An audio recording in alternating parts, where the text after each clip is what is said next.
Bismillahirrahmanirrahim. Assalamualaikum warahmatullahi wabarakatuh.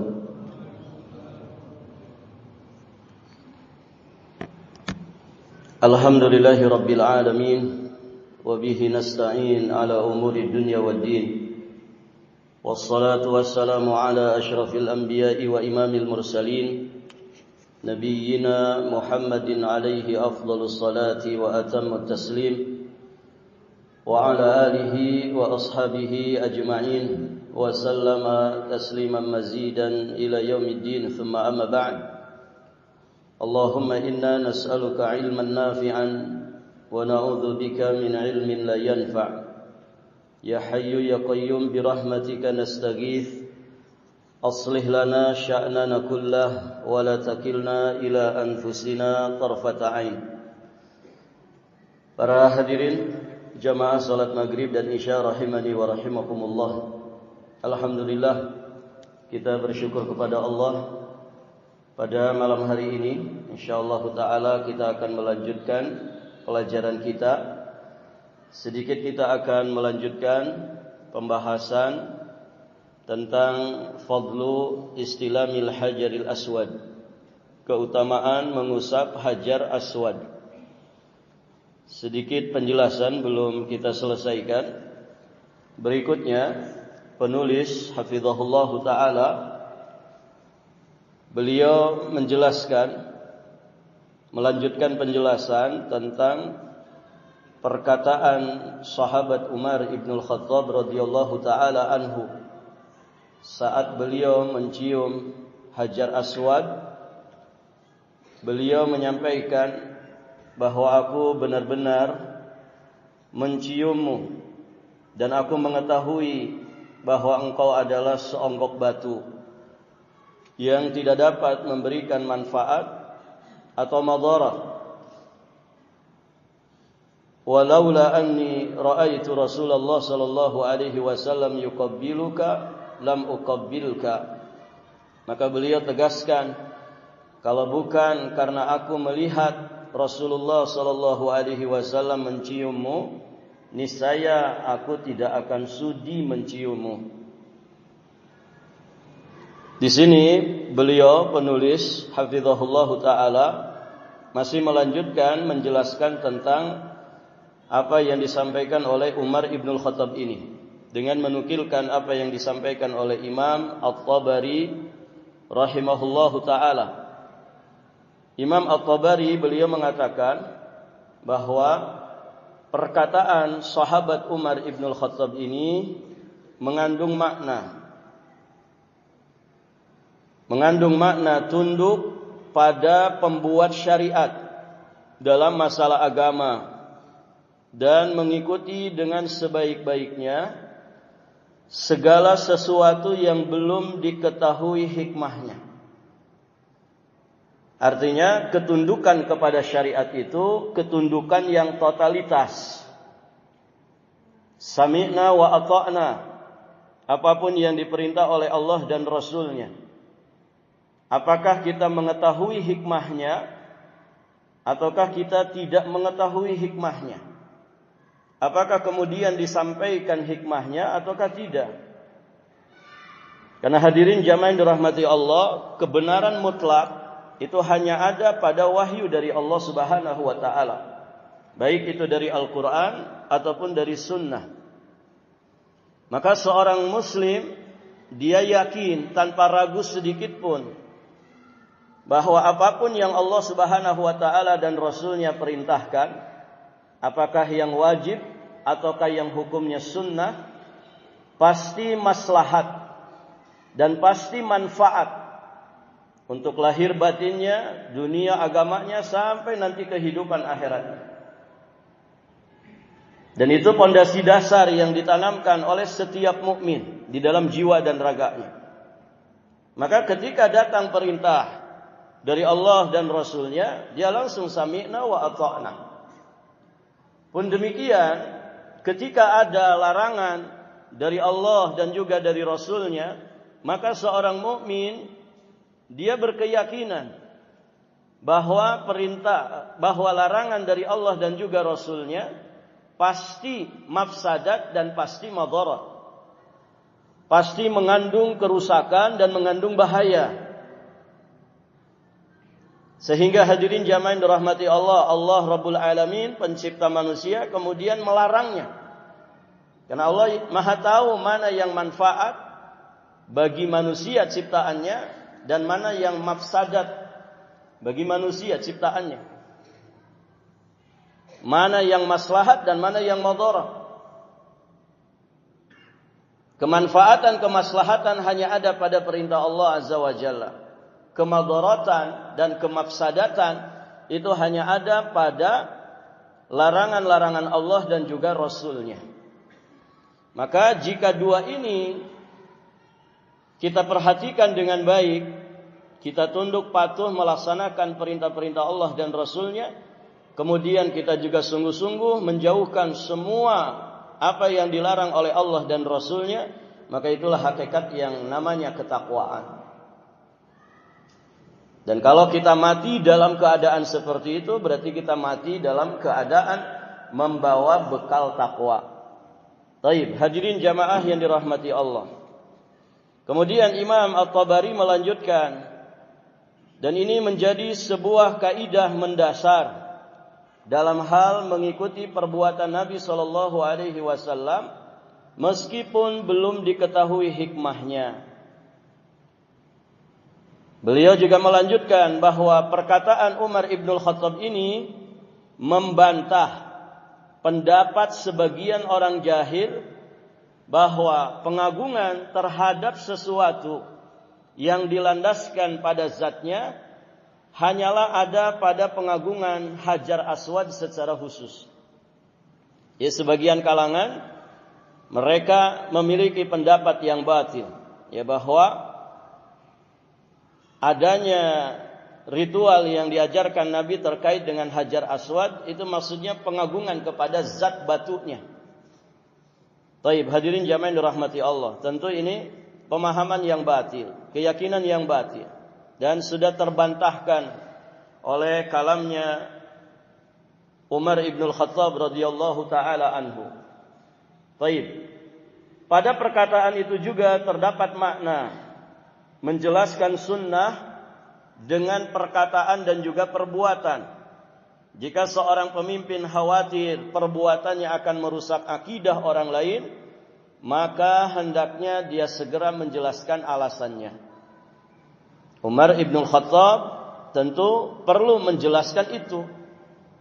Sebagaimana yang sudah kita sampaikan, ya, bahwa banyak orang yang barakallahu fikum mungkin baru masuk Islam, yang tadinya mereka menyembah berhala, patung yang mereka buat dari batu, patung yang mereka buat dari kayu. Maka sangat-sangat riskan. Kemudian mereka memandang bahwa di dalam Islam juga mirip, ada ritual mengagungkan batu, namanya Hajar Aswad. Maka ini tindakan preventif yang dilakukan oleh seorang khalifah Umar ibnul Khattab radhiyallahu taala anhu. Dan inilah bukti tanggung jawab seorang pemimpin, amanah seorang pemimpin, membawa rakyatnya bukan hanya terkait dengan kesejahteraan duniawinya, tapi bagaimana membawa rakyat yang dipimpinnya dalam kebaikan agama, kebahagiaan dan keselamatan akhiratnya. Dan itu sejatinya yang paling besar, ya, dibanding semua maslahat duniawi yang ada. Taib, hadirin jamaah dirahmati Allah. Pembahasan selanjutnya tentang mencium dan mengusap Hajar Aswad akan dibahas nanti. Guru kami menyebutkan di dalam Syarah At-Tirmidzi, di dalamnya terkandung makna makruh mencium sesuatu yang tidak ada nasnya, ya, di dalam syariat. Makruh mencium sesuatu yang di dalam syariat tidak ada nasnya, sesuatu itu harus dicium atau dianjurkan untuk dicium. Baik, para jamaah yang dirahmati Allah. Imam Ibn Taimiyah, Syekhul Islam rahimahullahu ta'ala, beliau mengatakan, ulama sepakat bahwa orang yang berziarah ke makam Nabi sallallahu alaihi wasallam atau makam yang lainnya dari kalangan para nabi, orang-orang saleh, para sahabat, ahlul bait dan yang lainnya, tidak diperkenankan mengusapnya atau menciumnya. Bahkan tidak ada benda mati di dunia ini yang disyariatkan untuk dicium selain hajar aswad. Annahu la yatamassah bihi wa la yaqbaluhu bal laysa fid dunya minal jamadat ma yushra'u taqbiluha illa al hajarul aswad. Jadi di dunia ini tidak ada yang diperkenankan mengusap dan menciumnya kecuali hanya hajar aswad. Berarti kuburan-kuburan gak ada syariatnya dicium. Diusap-usap nisannya, diusap-usap barakallahu fikum kijingnya, marmernya atau keramiknya, bangunannya. Karena di dalam Islam kuburan itu tidak boleh dibangun, tidak boleh ditinggikan, hanya sejengkal, itu pun onggokan tanah saja untuk membedakan dengan tanah yang lainnya, bahwa ini tanah kuburan bukan tanah biasa. Taib, hadirin jamaah dirahmati Allah. Jelas dan tegas apa yang disampaikan oleh Syekhul Islam Ibnu Taimiyah. Dan ini tentu peringatan keras ya bagi orang-orang yang suka melakukan itu. Batu nisan diciumin, gitu ya. Istrinya dianggurin, Pak. Gitu ya.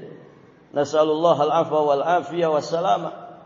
Diusap-usap, dipeluk-peluk, nasallallahu as-salama wal afiyah.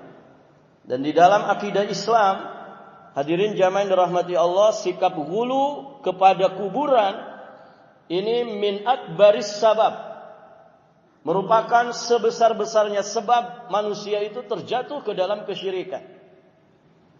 Ada sekian ayat, sekian hadis yang memberikan penegasan dan juga penjelasan, peringatan yang sangat keras untuk kaum muslimin jangan sampai berlebih-lebihan terhadap kuburan.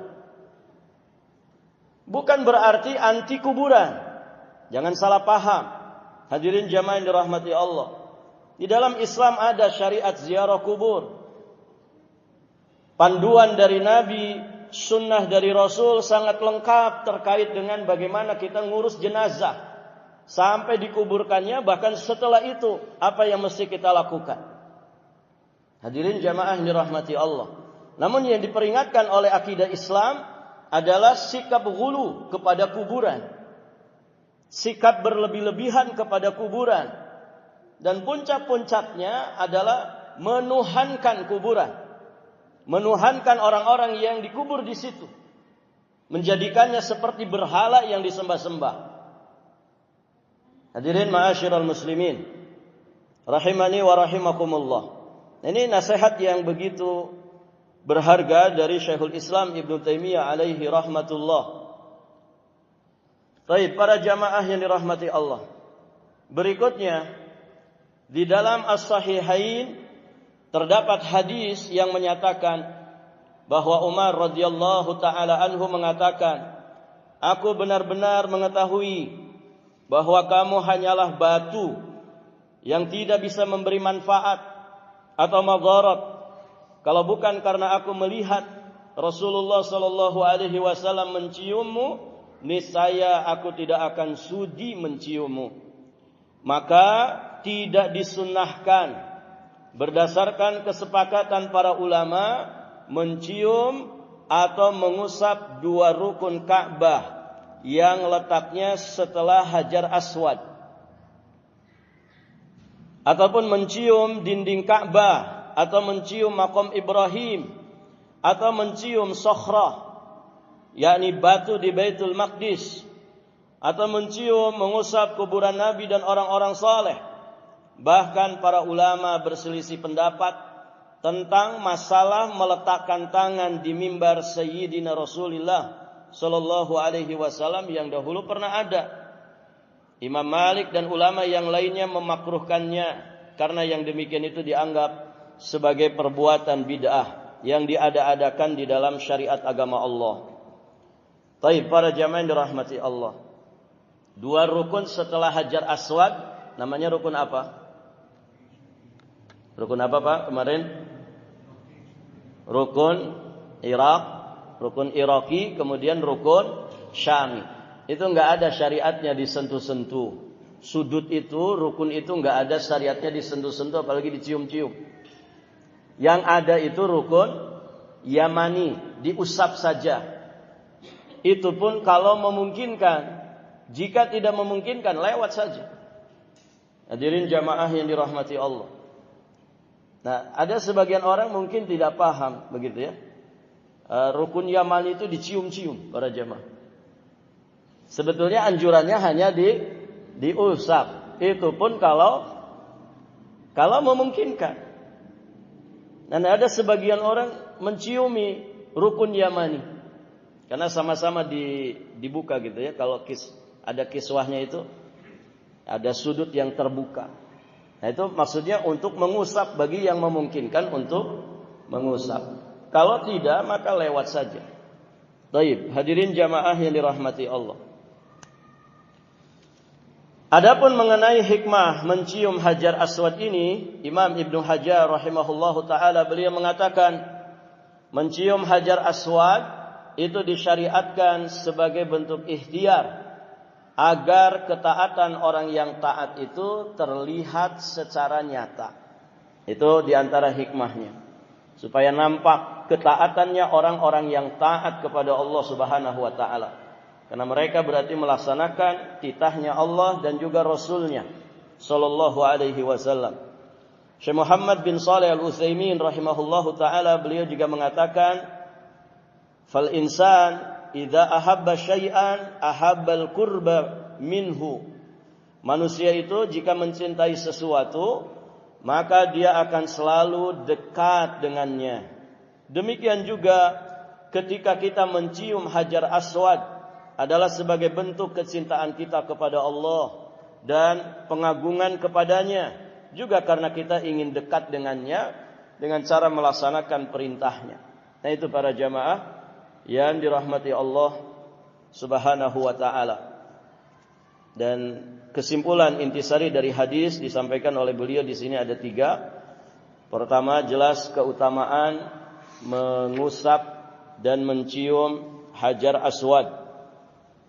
Apa kemarin di hadisnya keutamaannya?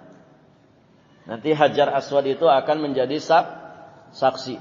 Diberi mata oleh Allah, diberi lisan sehingga bisa bicara, mempersaksikan siapapun yang mengistilaminya. Kemudian di sini juga dijelaskan tentang keutamaan ikhlas.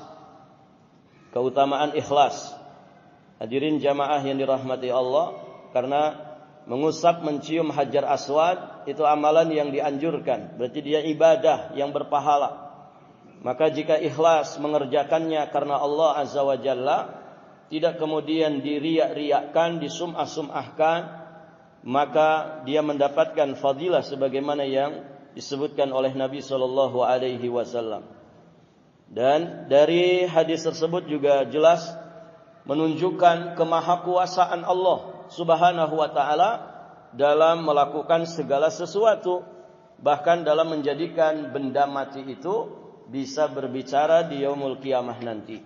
Baik para jamaah yang dirahmati Allah, kita lanjutkan bab yang berikutnya tentang fadlut tawaf, keutamaan tawaf. Keutamaan tentang tawaf. Satu hadis yang dinukilkan oleh penulis, hadis yang terdapat di Sunan Ibnu Majah. Hadis ini disahihkan oleh Imam Al-Albani alaihi rahmatullah. Diterima dari jalan sahabat yang mulia Abdullah bin Umar radhiyallahu taala anhuma. Beliau berkata, "Sami'tu Rasulullah sallallahu alaihi wasallam yaqulu, man tafa bil baiti wa shalla rak'ataini kana ka'idki raqabah." Kata Nabi, barang siapa yang melakukan tawaf di Ka'bah. Tawaf di Ka'bah. Jadi kalau ada orang tawaf di kuburan, berlaku enggak hadis ini? Enggak berlaku. Kalau ada orang tawaf di Ka'bah, tapi Ka'bahnya Ka'bah tandingan. Ya, seperti orang-orang Syiah yang punya Ka'bah tandingan. Berlaku enggak hadis ini? Enggak berlaku. Tawafnya di Ka'bah Baitillahil Haram yang ada di kota Mekah. Baik, hadirin jamaah yang dirahmati Allah. Siapa yang tawaf di Ka'bah lalu salat 2 rakaat, apa pahalanya? Fadilahnya disebutkan oleh Nabi, kana ka'itqi raqabah. Maka pahalanya itu sama dengan membebaskan seorang budak. Hadirin jamaah yang dirahmati Allah, membebaskan seorang budak itu amalan besar. Amalan besar dalam Islam. Membebaskan budak. Membebaskan budak itu para jamaah, misalnya dia punya budak, kemudian budak itu dibebaskan, dimerdekakan. Atau ada budak orang yang kemudian dia beli untuk dibebaskan. Nah, amalan seperti ini, itqi raqabah, ini amalan besar di dalam Islam. Dan Nabi SAW mendorong para sahabatnya untuk membebaskan perbudakan. Kalau ini amalan besar, berarti pahalanya besar. Maka tawaf di Baitillahil Haram itu pahalanya besar. Baik, para jamaah yang dirahmati Allah. Berikutnya beliau sampaikan penjelasan tentang hadis ini. Para jamaah yang dirahmati Allah. Tawaf. Ya, tawaf itu dalam bahasa kita apa? Muter. Tawaf itu berputar mengelilingi sesuatu. Nah, itu namanya tawaf. Para jamaah dirahmati Allah. Jadi kalau Bapak datang ke mall muter sampai 7 kali, berarti Bapak secara bahasa sudah tawaf. Muterin aja, enggak ada yang dibeli gitu. Baik, para jamaah, itu tawaf.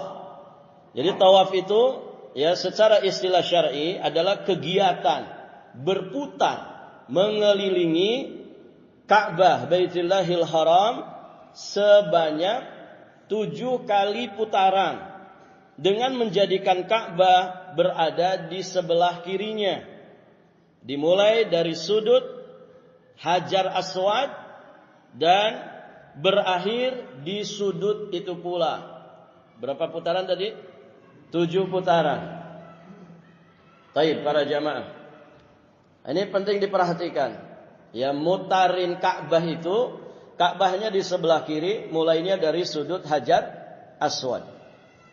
7 kali. 7 kali. Alhamdulillah, syariat Islam itu mudah. Gitu ya. Kalau ada zikir, kalau ada amalan yang kemudian ditentukan bilangannya, alhamdulillah tidak banyak-banyak, begitu kan? Kebayang Pak, kalau syariat tawaf itu misalkan 50 kali putaran. Ya. 7 saja kadang kita harus fokus ngingetnya ini sudah berapa putaran. Begitu kan Pak? Apalagi jauh. Semakin jauh dari Ka'bah berarti kan jaraknya semakin jauh. Apalagi misalkan di bangunan yang bertingkatnya itu, bukan di pelataran teras Ka'bah. Ada kita sama teman pernah Pak pada maghrib itu muter di tingkat 3 kalau nggak salah. Tawaf tapi di tingkat 3, bukan di terasnya Ka'bah.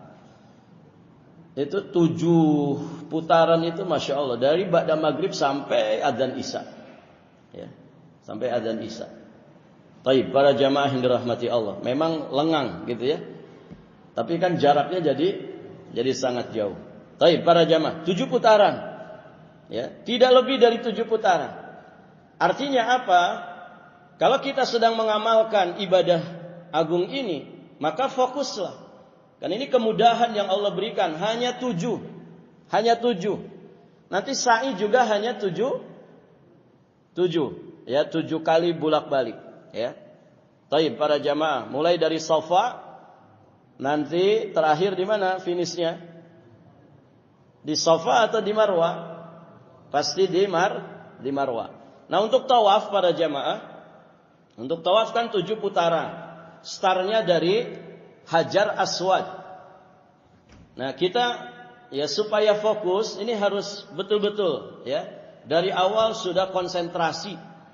Hadirin jamaah yang dirahmati Allah. Dan harus komitmen dengan hitungan. Karena gini, ada yang dia ngitung dulu 1 ketika di sudut Hajar Aswad, 1 baru putar. Begitu kan? Ada juga yang putar dulu ya. Baru nanti di Hajar Aswad setelah dia mutar baru dia bilang 1. Nah, ini harus komitmen. Kalau antum dari awalnya sudah bilang angka dulu baru putar, berarti nanti ketika antum nyebut 7 sudah selesai belum? Belum, karena belum putar. Nah, jangan sampai nanti sudah 7 ini. Sudah berarti selesai. Keliru, karena antum tadi mulainya nyebut angka baru putar. Bisa dipahami? Atau mau putar dulu saja. Nanti ketika sampai di Hajar Aswad baru bilang 1. Nah, kalau yang ini, kalau antum sudah bilang di situ 7, berarti sudah beneran 7. Paham? Paham gak ini, Pak? Barakallahu fiik. Paham lah, di sini Bapak umroh kan banyak gitu ya. Bapak haji saja banyak. Baik, para jamaah yang dirahmati Allah. Dan itu harus komitmen. Harus betul-betul tadi kita mulai yang mana ini? Supaya tidak keliru. Dan kalau sudah selesai, ini sudah terakhir nih. Sudah selesai di sudut Hajar Aswad. Sudah 7, betulan 7. Lambai lagi enggak? Ini sudah 7 nih. Ya. Taruhlah saya sudah muter nih 7. Sudah selesai 7 nih. Sudah di sudut Hajar Aswad. Nah, ketika sudah sampai lambai lagi tidak? Kan Hajar Aswad. Lambai lagi enggak, Pak? Yang mana ini? Nggak usah lambai lagi. Kenapa? Karena kalau antum lambai lagi berarti masuk putaran 8. Kalau sudah 7, ya finish di rukun Hajar Aswad, di sudut Hajar Aswad sudah. Tidak ada lambai lagi. Nah, itu para jamaah yang dirahmati Allah. Kita bacakan apa yang disampaikan oleh penulis di sini. Berapa menit lagi? Masih 10. Baik, para jamaah. Beliau sampaikan hadis ini menerangkan salah satu rukun haji dan umrah. Karena tawaf itu rukun ihram. Ya, rukun ihram baik dalam haji ataupun dalam umrah.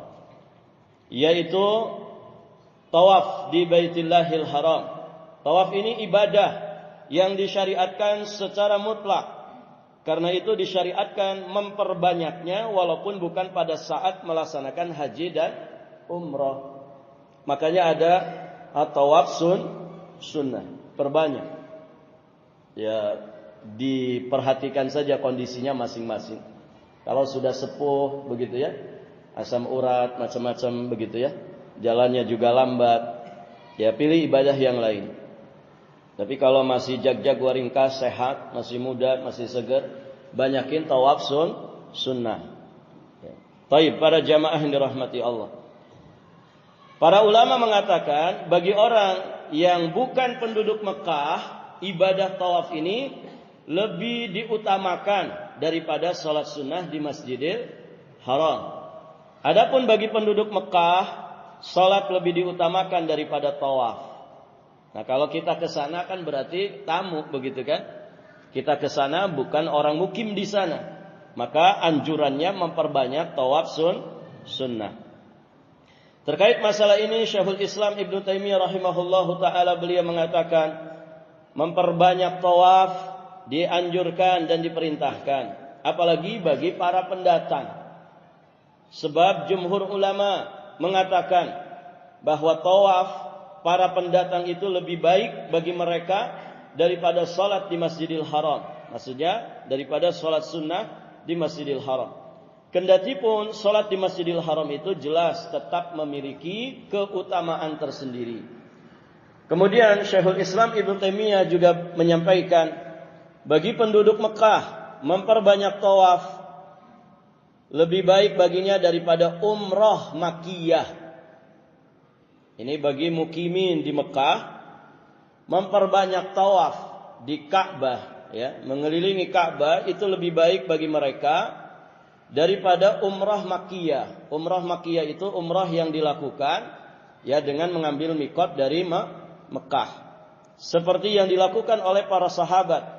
Ketika tinggal di Mekah, para sahabat memperbanyak tawaf dan tidak melakukan umrah makkiyah.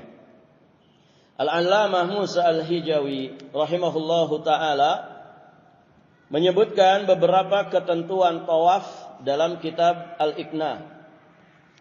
Beliau sampaikan, ibadah tawaf itu baru sah dilaksanakan dengan 13 syarat. Ibadah tawaf itu syarat sahnya 13. Pertama, Islam. Berarti orang kafir tidak bisa. Yang kedua, berakal. Berarti keluar dari kata berakal ini orang yang majnun, orang yang gila. Kemudian yang ketiga, niat. Harus ada niat.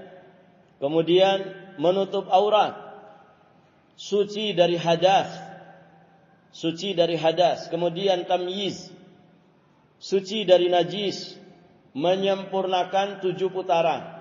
Menyempurnakan 7 putaran. Menjadikan Ka'bah berada di sisi kirinya.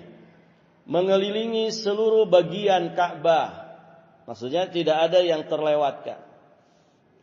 Tawaf dengan cara berjalan jika mampu. Tidak membelakangi Ka'bah. Kemudian tidak keluar dari masjid. Dan dimulai dari Hajar Aswad dengan berdiri sejajar dengannya. Baik para jamaah. Adapun sunnah tawaf adalah istilam. Mengusap Hajar Aswad dan menciumnya. Atau menggunakan sesuatu yang mewakilinya seperti memberi isyarat kepadanya. Istilam, ya sebagaimana yang sudah kita bahas sebelumnya. Termasuk sunnah dalam tawaf mengusap rukun Yamani. Ya, sudut dari Ka'bah yang mengarah ke negeri Yaman. Kemudian ittiba. Ittiba, yang dimaksud ittiba adalah memasukkan salah satu sisi kain ihram dari bawah ketiak sebelah kanan. Lalu meletakkan ujungnya di atas pundak kiri. Berarti yang tidak ada kainnya yang mana? Yang sebelah kanan. Dan itu lebih leluasa di dalam gerakan. Dan itu menggambarkan kesiapan kita di dalam menjalankan ibadah. Taib, hadirin jamaah yang dirahmati Allah. Kemudian melakukan ramal. Ya, ramal itu lari-lari kecil. Lari-lari kecil. Taib para jamaah, bukan sprint ya. Bukan lari cepat. Tapi lari-lari kecil. Dan itu pun tiga putaran pertama. Itu pun hanya untuk laki-laki. Ibu-ibu enggak usah. Gitu ya. Ibu-ibu enggak usah. Ini khusus laki-laki. Taib para jamaah. Kemudian berdoa, berzikir, mendekat ke Ka'bah. Kemudian salat sunnah 2 rakaat selesai tawaf di belakang makam Ibrahim. Sunnahnya di rakaat pertama membaca Al-Kafirun. Di rakaat kedua membaca Al-Ikhlas. Nah ini sunnah-sunnah. Enggak ada wiridan, enggak ada zikir khusus. Kecuali ketika kita berisyarat atau mencium mengusap Hajar Aswad, mengucapkan Bismillahi Allahu Akbar. Kemudian yang ada bacaan khusus di rukun Yamani, dari rukun Yamani menuju rukun Hajar Aswad. Kita membaca doa Rabbana atina fid dunya hasanah wa fil akhirati hasanah wa qina adzabannar. Adapun dari Hajar Aswad menuju rukun Irak, rukun Syam, gak ada zikir-zikir khusus. Artinya silahkan mau zikir apapun. Ya, termasuk zikir adalah nginget mati. Ingat mati, hadirin jamaah yang dirahmati Allah, membaca Al-Qur'an, barakallahu fikum, zikir dengan lafaz-lafaz zikir yang kita biasa amalkan, silahkan. Tidak ada bacaan khusus di situ. Baik, para jamaah yang dirahmati Allah. Intinya banyakin zikir, banyakin doa. Dan ya, alangkah bagusnya supaya juga menjaga konsentrasi kita. Misalkan putaran pertama, kalau kita ingin mendoakan, siapkan catatan doa. Misalkan putaran pertama saya ingin khusus mendoakan doa untuk orang tua. Ya silakan. Nanti di putaran kedua, misalkan antum punya hutang, ya baca doa lunas hutang. Bisa nggak orang umroh masih punya hutang? Bisa nggak Pak? Bisa. Orang umroh itu kan tidak mesti pakai dananya sendiri. Ya. Bisa jadi hadiah dari bestinya, kan begitu. Barakallahu fikum. Dia punya hutang, misalkan dia pengen doa lunas hutang. Apa doa lunas hutang? Apa doa lunas hutang apa Pak? Masya Allah, nggak ada yang hafal, gitu ya. Berarti tidak ada yang punya hutang. Masya Allah. Ya percayalah jamaah di sini bebas hutang semua ya. Baik, para jamaah yang dirahmati Allah. Nanti putaran ketiga, ya barakallahu fikum, misalkan antum mau doakan para pemimpin antum dengan kebaikan. Ya. Putaran keempat, misalkan pengen berdoa dengan satu doa, ya. Yang belum punya anak, misalkan sudah nikah bertahun-tahun belum punya anak, dia minta anak keturunan kepada Allah. Begitu. Barakallahu fikum. Nah itu untuk memudahkan saja. Dan rangkaian manasik itu, apakah haji ataupun umroh, itu selalu identik dengan zikir dan doa. Di sana waktu mustajab, di sana tempat mustajab. Jadi jangan sampai kita itu kehabisan stok doa. Karena ada jamaah begitu. Ustaz doa apa lagi? Sudah banyak banget. Tapi para jamaah, jangan kehabisan stok doa. Makanya ditulis, dicatat, dipersiapkan. Pokoknya keberangkatan umroh ya di saat ini 12 hari di sana, totalnya 10 hari, 5 hari di Mekah, 5 hari di Madinah. Ini doa-doa saya. Tulis. Kita ini kan pelupa para jamaah, sering lupa. Ya kadang istri sendiri kan lupa para jamaah. Enggak ditulis. Jadi enggak ada istilah kehabisan stok doa. Ya, tulis doa yang antum sangat butuhkan. Tulis supaya di sana nanti bisa maksimal. Hadirin jamaah yang dirahmati Allah. Baik. Kita lanjut. Masih ada waktu? Kita habisin aja ini ya bab ini ya. Di dalam hadis ini Nabi Shallallahu alaihi wasallam menerangkan tentang keutamaan tawaf di Ka'bah. Kemudian ditutup dengan salat 2 rakaat. Salat sunnah ba'da tawaf di belakang makam Ibrahim. Jika memungkinkan langsung di belakangnya. Nanti ini makam Ibrahim, di sininya kita langsung salat. Dan itu biasanya susah para jamaah. Maka cari yang sejajar walaupun di belakang. Susah juga. Maka para ulama menjelaskan salat di mana saja yang memungkinkan kita untuk salat selesai tawaf 2 rakaat. Tadi ya, rakaat pertama Al-Kafirun, rakaat kedua Al-Ikhlas. Baik para jamaah, balasan pahala dan keutamaannya itu sama seperti membebaskan seorang budak. Selain itu ada beberapa athar yang menyebutkan tentang keutamaan tawaf.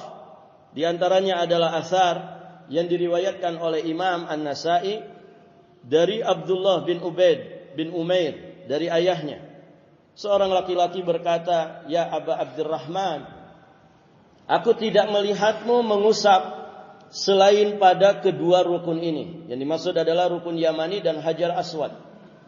Abu Abdurrahman yang dimaksud adalah Abdullah bin Umar. Kemudian beliau menjawab, "Aku mendengar Rasulullah sallallahu alaihi wasallam bersabda, sesungguhnya mengusap kedua rukun itu dapat menghapus dosa." Mengusap 2 rukun tadi, Hajar Aswad dan rukun Yamani, itu bisa menghapus dosa. aku mendengar beliau bersabda, barang siapa yang tawaf sebanyak 7 putaran, pahalanya sama seperti membebaskan seorang budak. Dan amal soleh itu apapun jenisnya pasti yang memberikan fadilah, menghapuskan dosa.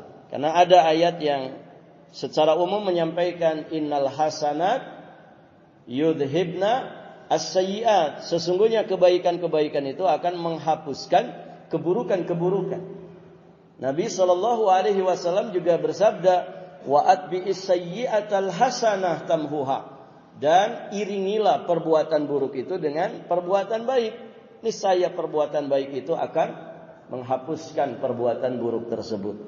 Nah, demikian para jamaah yang dirahmati Allah. Sampai di sini pelajaran kita. Alhamdulillah, satu bab lagi di bab tentang haji. InsyaAllah kita lanjutkan di kesempatan berikutnya. Dan berarti selesai Dzulhijjah, selesai juga kita membahas beberapa fadilah ya seputar ibadah haji dan umrah. Demikian para jamaah yang dirahmati Allah. Barakallahu li wa lakum. Akhiru da'wana anil hamdulillahi rabbil alamin. Wallahul muwaffiq ila aqwamit thariq. Al-'afwu minkum. Wallahu ta'ala a'lamu bis-shawab wa ilaihil marja'u wal ma'ab. Subhanakallahumma wa bihamdik asyhadu an la ilaha illa anta astaghfiruka wa atubu ilaik. Assalamualaikum warahmatullahi wabarakatuh.